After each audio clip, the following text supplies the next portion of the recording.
Both oven ay umandar. Patay natin ilaw para makita yung apoy.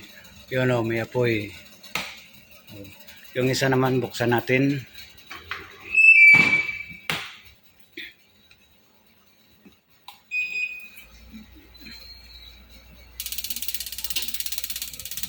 Yun.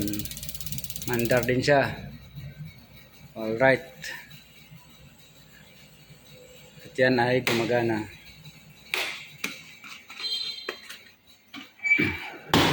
So yan.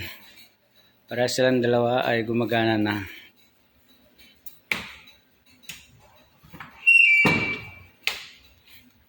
Yan mga ka-toms. Nagawa na natin. Mandar na sila pareha. Alright, para ma-sure natin na working siya, ibig sabihin pag nakailaw yung kulay green, working yung apoy niyan. Yun o, may apoy siya. Oh, yan.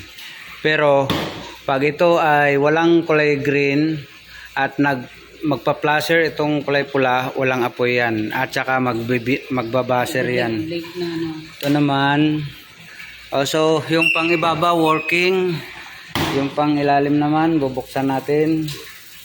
Pag lahat itong dalawang to ay naka-green din yan, buhay din yan.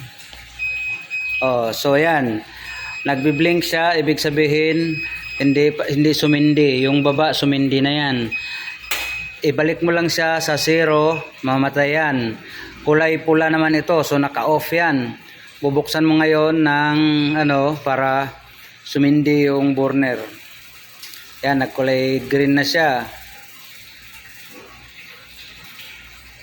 Pag ito ulit tumunog, yan, hindi sumindi. So, ulitin lang siya ng ulitin. Hanggat sa magkaroon siya ng apoy. Hanggang sa magka-apoy yan. Ulit-ulit lang ang process. Ayan Pero ito timer din yan, chef. Lagi apoy. Ha? Ibig sabihin, ito timer po ulit yan.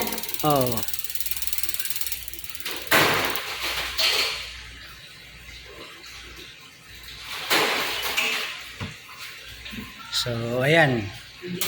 Sumindi na siya. Parehang green. Taka dito sa taas, puro green. Ito naman, nakasindi. Kulay green din siya. Kulay green din dito. So, bago ko bibitawan ito ay okay, andyan si Aling Maria at siyang witness protection program. Kailangan nating ipasok sa kulungan. Alright, thank you.